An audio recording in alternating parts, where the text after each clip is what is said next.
Bismillahirrahmanirrahim. Assalamualaikum warahmatullahi wabarakatuh. Alhamdulillah. Alhamdulillahirabbil alamin. Wassalatu wassalamu ala asyrafil anbiya'i wal mursalin wa ala alihi wa ashabihi ajmain. Amma ba'du.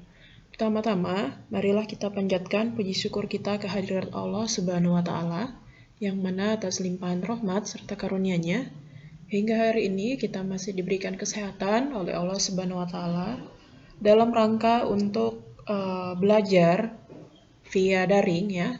Tidak lupa sholawat serta salam kita aturkan kepada junjungan kita Nabi besar Muhammad Shallallahu Alaihi Wasallam beserta keluarga, sahabat, sahabiah dan pengikut beliau hingga akhir zaman. Baik, bagaimana kabarnya hari ini anak soleh solehah? Semoga kalian dalam keadaan sehat walafiat dan selalu dalam lindungannya Allah Subhanahu wa taala. Nah, hari ini kita masuk pada bab yang pertama, pelajaran kemuhammadiyahan.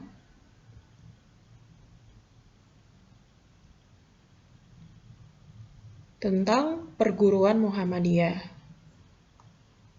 Nah, silahkan anak soleh-solehah menyimak materi pada hari ini yang akan Ibu sampaikan.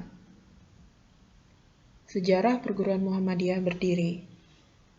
Ahmad Dahlan adalah putra dari Kiai Haji Abu Bakar dan Siti Aminah. Nama kecil Ahmad Dahlan adalah Muhammad Darwish. Ia lahir dan tumbuh di lingkungan kampung Kauman yang sangat religius. Nah, jadi ini tentang kelahirannya pendiri Muhammadiyah ya. Kiai Haji Ahmad Dahlan adalah pendiri Muhammadiyah.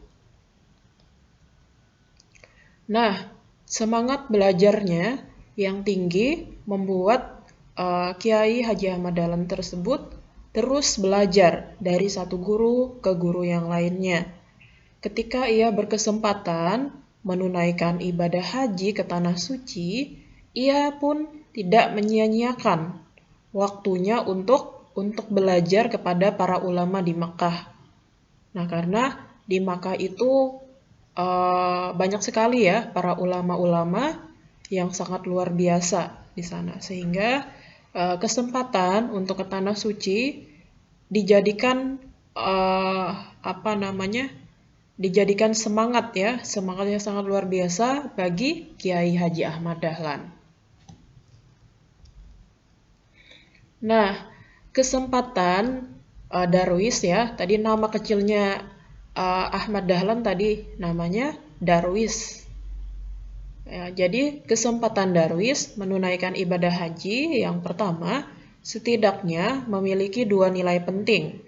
Yang pertama adalah Darwis telah mendapatkan ijazah untuk mengganti namanya menjadi Ahmad Dahlan, yang mana diberikan oleh seorang ulama ya, ulama di Makkah sana yang bernama Sayyid Bakri Syato, dengan harapan agar ia mampu mewarisi pemikiran Ahmad Ibnu Zaini Dahlan.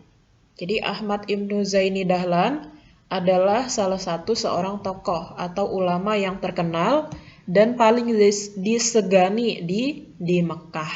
Nah, jadi harapan guru beliau ya memberikan nama Ahmad Dahlan kepada Darwis tadi ya. Kedua, pengetahuan dan pengalaman Ahmad Dahlan selama di Makkah menjadi inspirasi baru baginya tentang pemahaman keislaman dan pentingnya penanaman benih pergerakan di Indonesia. Benih pergerakan itu ditanamkan Ahmad Dahlan seiring kesempatan yang diberikan kepadanya untuk membantu sang ayah mengajar para santri di Kauman. Nah, jadi Ahmad Dahlan ini adalah orang tuanya itu adalah seorang guru ya.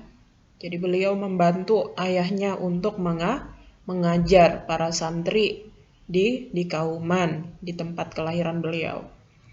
Nah, Ahmad Dahlan membantu mengaji ya, membantu mengaji para santri di musola setiap ba'da zuhur dan ba'da maghrib hingga isya.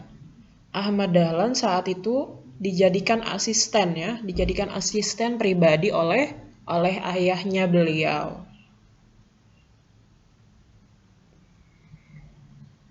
Nah, pada tahun 1896, Ahmad Dahlan beserta keluarganya mendapatkan musibah.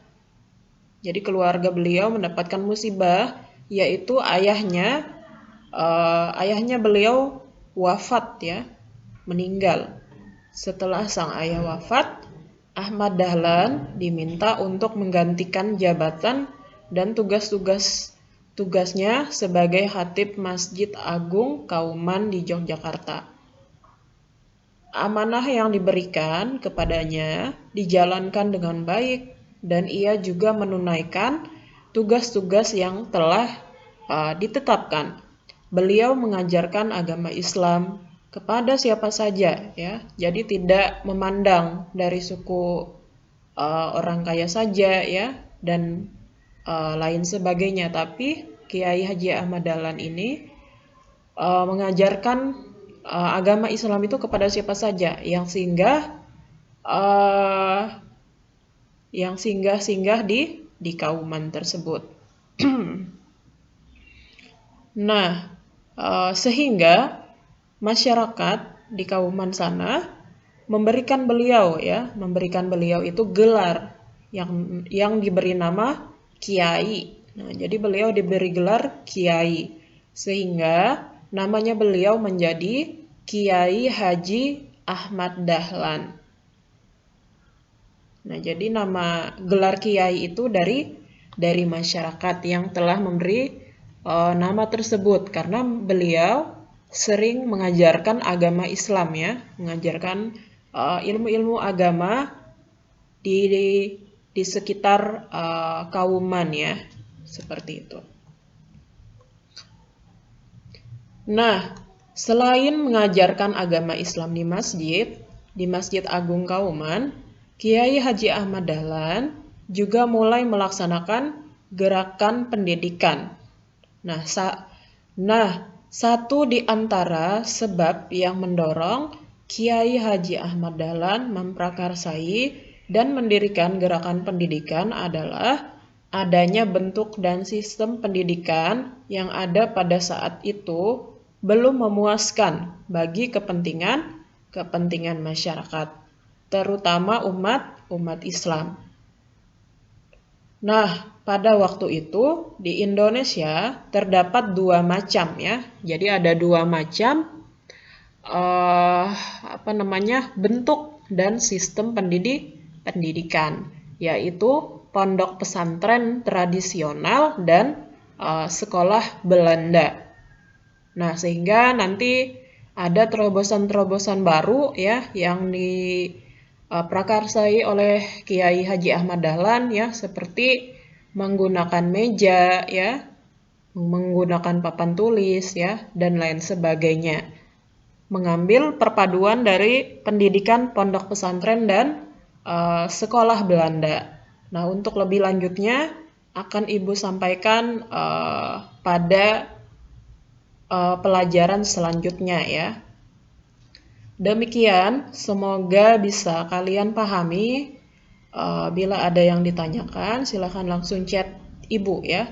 Sekian, Ibu akhiri. Billahi fi sabilil haq fastabiqul khairat. Assalamualaikum warahmatullahi wabarakatuh.